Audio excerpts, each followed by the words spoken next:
Tak ahoj, vítajte na kanáli For Work and Fun a v dnešnom videu sa pozrieme na obsah obrovského balíku z Českej republiky z malej obce Nová Ves u Trebíče, takže poďme na to.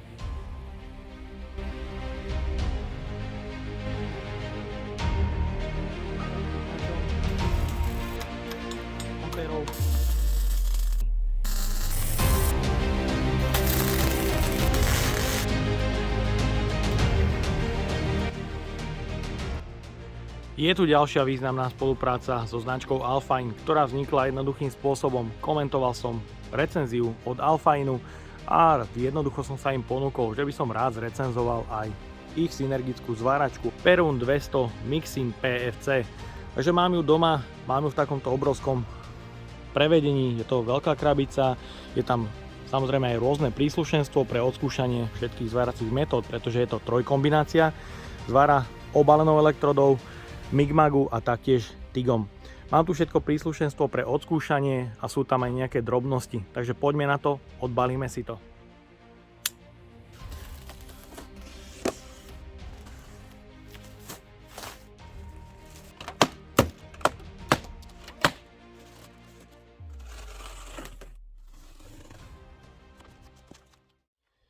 Pribalený je aj akčný leták. Na dnešnú rozbalovačku to máme toho až, takže všetky produkty hodím dole do popisu pod video. V balení sú uzemňovacie kliešte, ktoré sú veľmi pevné.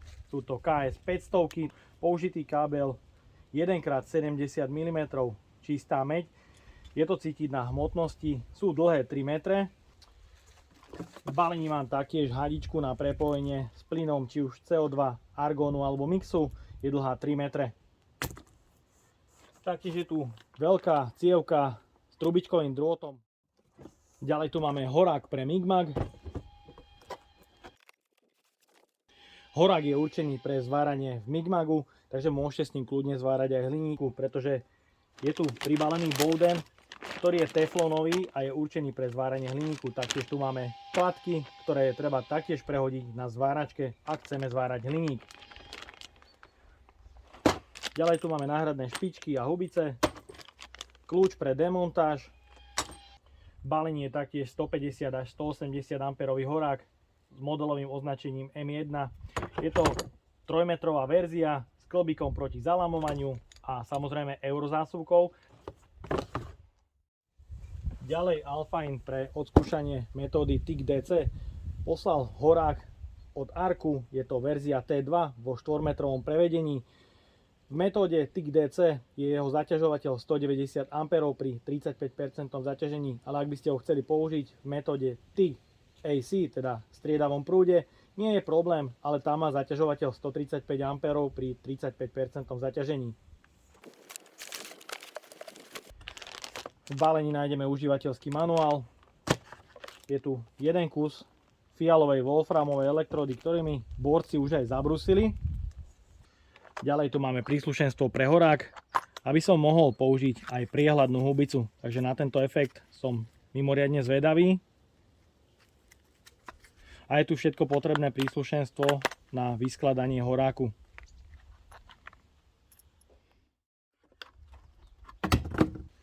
Ďalej tu máme mäkké kožené rukavice od Alfinu. Je tu horák pre TIG T2, ktorý je v 4-metrovej verzii. Je ergonomicky spracovaný veľmi dobre, má tlačítko na vysokofrekvenčné zapaľovanie, je tu klbík pre lepšiu manipuláciu. Horák má na prvých 80 cm kožený obal. Ďalej na 320 cm je obal vyrobený z neoprénového materiálu. Máme tu konektor pre napájanie, no a ďalej je tu hadička na prepojenie s plynom argónu, ktorá má na konci štandardný závit. A v balení je samotná zváračka.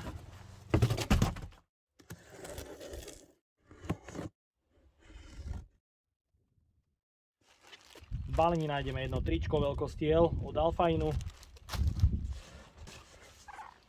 Ďalej tu máme katalógy. Kožené rukavice od Alfinu ešte v modrom prevedení. A je tu samotná robustná a myslím, že veľmi ťažká zváračka od Alfinu. Je tu veľké robustné madlo, pretože zváračka je dosť veľkých rozmerov.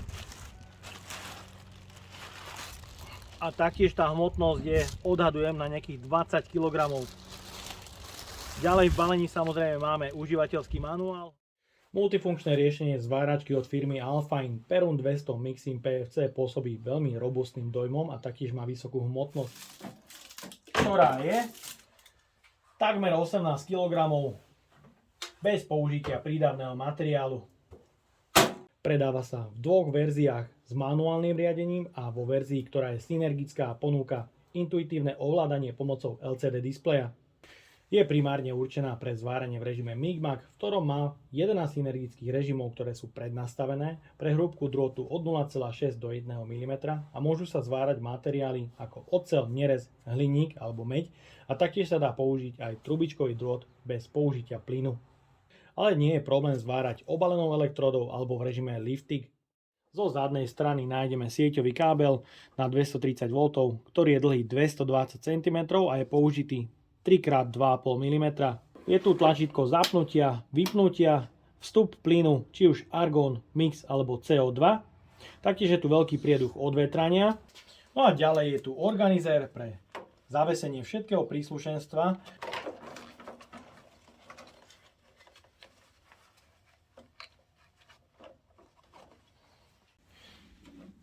Pod krytom nájdeme pevný dvojkladkový podávač pre hrúbku drôtu od 0,6 až do 1 mm.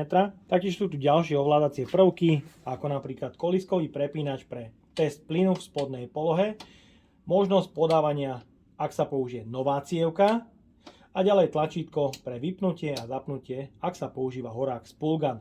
Ďalej je tu možnosť zmeny polarity, ak sa použije trubičkový drôt, a cievku je možné použiť iba 5 kg. Malá cievka D100 nie je možné použiť.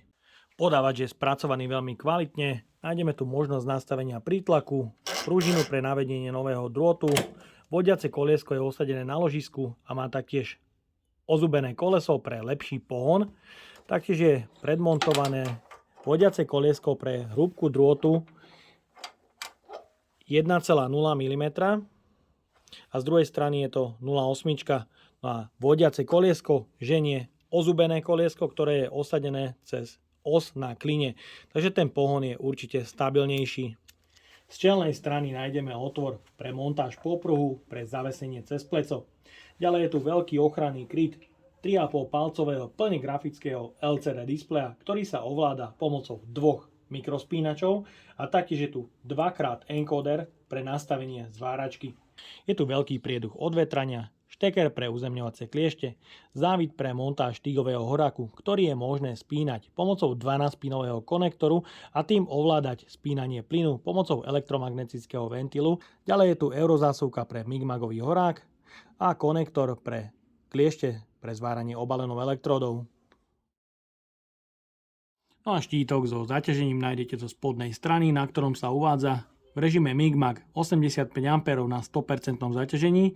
S obalenou elektródou je to 65 A na 100% zaťažení a v režime lifting je to 95 A na 100% zaťažení. Po zapnutí okamžite nabehne software pre ovládanie zváračky a rozbehnú sa ventilátory.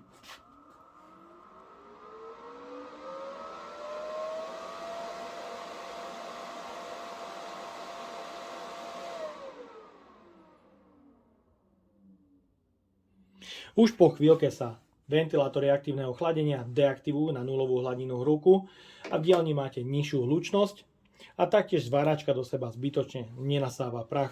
Ak ale začnete zvárať, ventilátory sa opäť aktivujú a nabehnú na maximálne otáčky pre dochladenie a ak dozvárate, zváračka má dobeh chladenia ešte 4 minúty. Je tu malá nevýhoda, že ak nemáte napojené súčasne obidva horáky, či už tigový alebo eurozásuvku a zapnete zváračku, kým nabehne software, vám uniká plyn.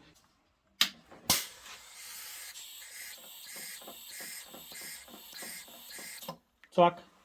Elektromagnetický ventil sa zavrel a plyn prestane fúčať, takže buď budete mať napojené obidva horáky súčasne, alebo vám z jedného bude unikať vždy plyn. Mnohí z vás tvrdia, že práve ochranný kryt ovládacích prvkov stroja je problém, pretože nedrží svoju polohu v hornej polohe a stále padá. Ja si ale myslím, že je to spravené nárokom výrobcom týmto spôsobom, pretože ochranný kryt vždy gravitačne padne na svoje miesto a nikdy ten LCD displej neostane nechránený. Je to z dôvodu, že LCD displej má vynikajúcu viditeľnosť a zváračku dokážete nastavovať bez problémov aj v stojacej polohe. Takže ak máte zváračku umiestnenú niekde na vozíku, dá sa bez problémov ovládať a ak zváračke nie je potrebné sa nejak krčiť. Prostredie, v ktorom sa zváračka nastavuje, je veľmi jednoduché, rýchle a prehľadné. Nastavuje sa jednoducho dvomi mikrospínačmi a dvomi kodérmi. S pravým mikrospínačom vôjdete hneď do nastavenia zvárania v danej metóde, ktorá je navolená. 6 program, synergický režim pre kútový zvar, plný drôt, COčko, hrúbka drôtu 1 mm, napojený ste na 230 V. Displej zobrazuje informáciu o hrúbke zváraného materiálu, nastavení voltáže a teda sile prievaru.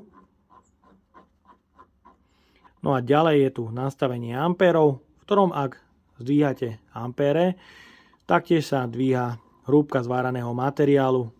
V tlačítku menu máte rôzne nastavenia, či už synergie, nastavenie zvárania a nastavenie zváračky, v ktorom máte základný český jazyk, rumunský, poľský, španielsky a anglický. Ďalej je tu možnosť výber jednotky, či už metrické alebo English. Možnosť deaktivácie zvuku. Ja si to nechám vypnuté. Nastavenie jasu displeja a tovarenský reset. Ďalej, ak vidíte do menu, máte tu výber metódy.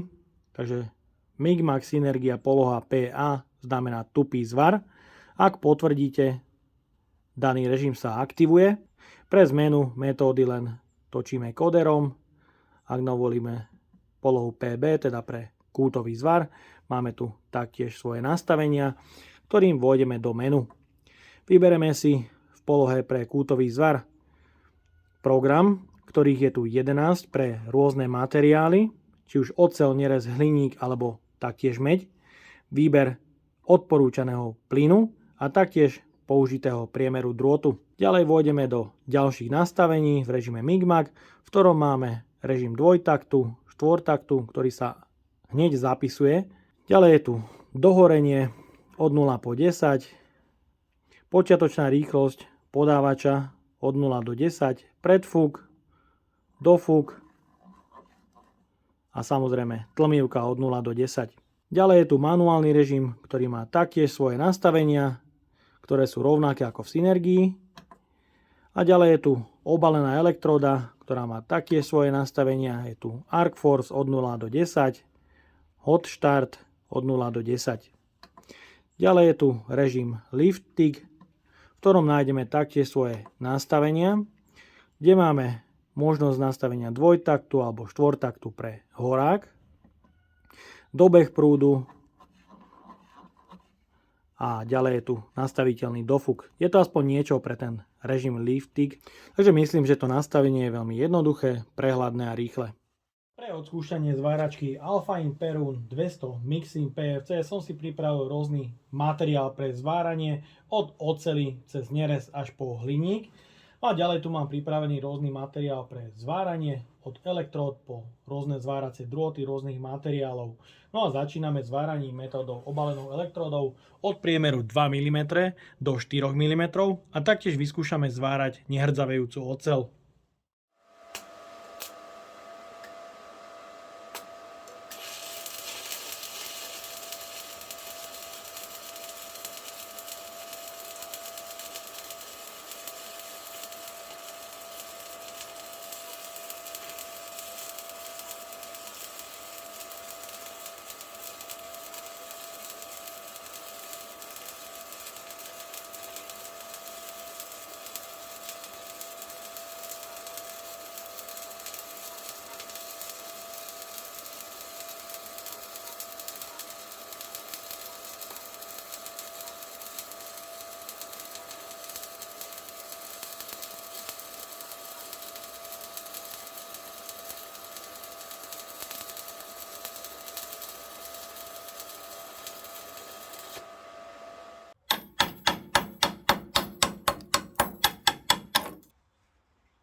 3 dvojka elektróda na 120 A. Podľa môjho názoru táto jasenická elektróda IWB 50 horí veľmi pekne a má nádhernú štruktúru zvaru.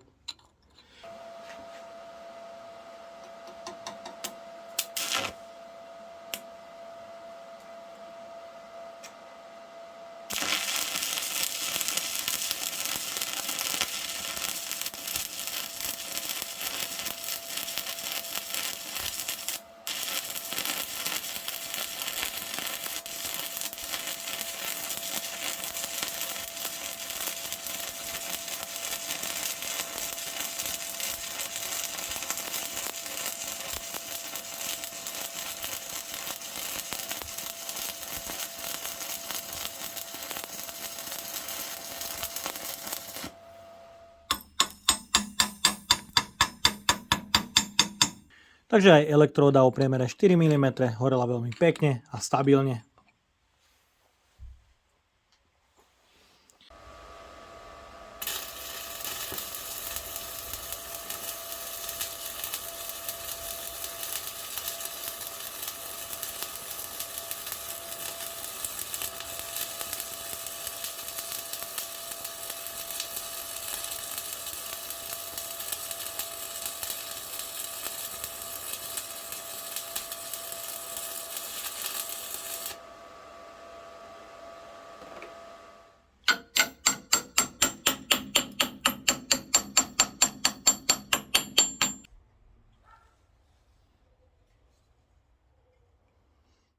Ďalej pokračujem synergickým režimom na trubičkovom drôte.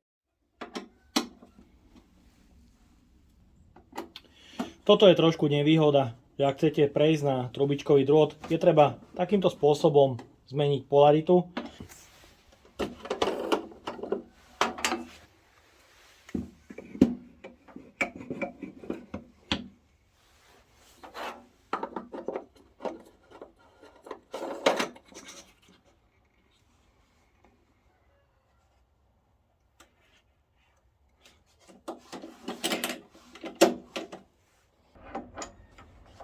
Hubica nie je nastrkovacia, je upevnená na závite. Predmontovaná špička je 0,8 mm, ktorú je potrebné demontovať pred vysunutím drôtu. Pre vysunutie drôtu je potrebné stlačiť a zadržať tlačítko, ktoré podávač drôt podáva veľmi rýchlo a svižne.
No a teraz je vidieť, že ak sa nepoužije hubica na horáku, tak okolie zvaru je čistejšie ako s hubicou na horáku.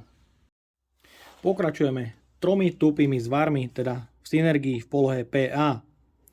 Budeme zvárať na 90 A a vyskúšame 3 korekčné nastavenia na voltáži -4, 0 a taktiež plus 4 V.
Zvar v nastavení -4 je celkom pekný, ale je len navrstvený.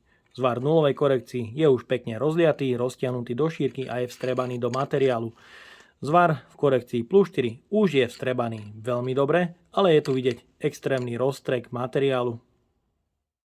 No a ďalej vyskúšame zvárať oceľ s rúbkou drôtu 0,8 a 1 mm a rôzne materiály. Začíname s bodovaním tenkého plechu o rúbke 1 mm.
Ďalej pokračujeme hrúbkou materiálu 2 mm.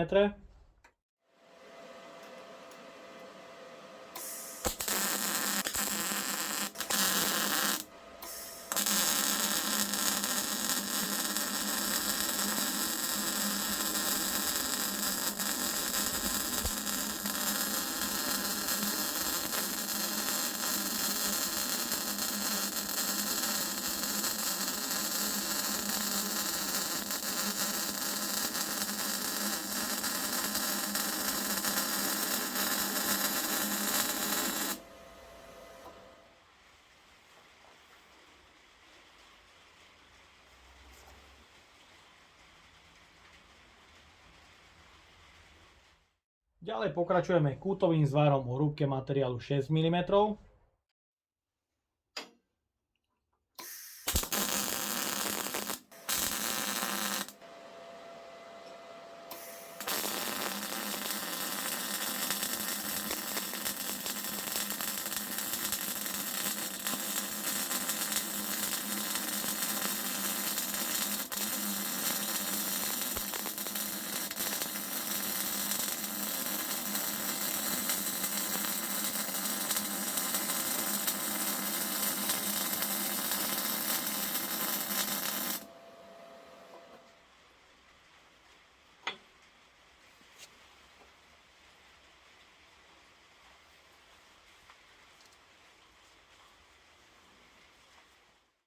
No a vyskúšame aj extrém o hrúbke materiálu až 10 mm.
Ďalej v synergickom režime Migmak odskúšame zvárať hliník. Pri zváraní hliníka je potrebné prehodiť vodiace kolieska. Vodiace koliesko pre hliník je trošku iné a má menšiu drážku pre väčší prítlak na prídavný materiál.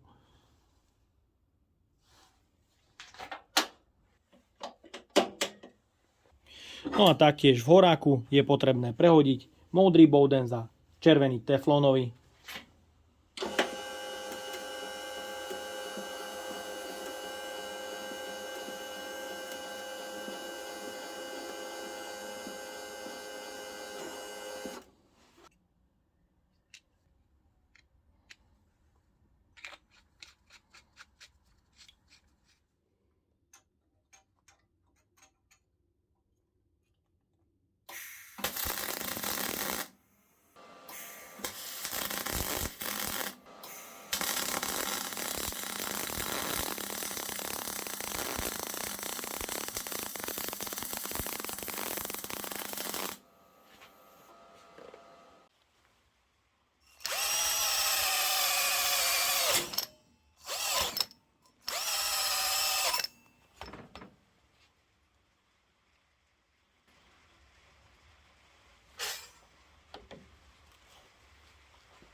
No a taktiež odskúšame zvárať v režime lifting rôzne materiály. Horák Arc vo verzii T2 je vybavený tlačítkom pre vysokofrekvenčné zapaľovanie. Perun 200 toto tlačítko dokáže ale využiť pre spúšťanie plynu pomocou elektromagnetického ventilu a taktiež dokáže využiť tlačítko na funkciu dvojtaktu alebo štvortaktu pre horák, čo je myslím, že veľmi fajn. Je ale trošku škoda, že Perun nedokáže vysokofrekvenčné zapaľovanie a myslím, že je to želanie každého z nás. No a príslušenstvo pre vyskladanie horáku je iné, na aké sme bežne zvyknutí.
Tak a máme tu záver. Odskúšal som zváračku Alfine Perun 200 Mixing PFC, ktorá zvára v každej metóde veľmi pekne. Čo sa týka príslušenstva, ktoré som dostal na recenziu, kliešte, tigový horák a migmagový horák, je to príslušenstvo prémiovej kvality, to ste mohli vidieť. Je tu ale vysoká obstarávacia cena, takže pre bežného kutila je táto mašina, môžem povedať, že menej dostupná, pretože 1000 eur je podľa môjho názoru celkom dosť, ale určite tá mašina stojí za to.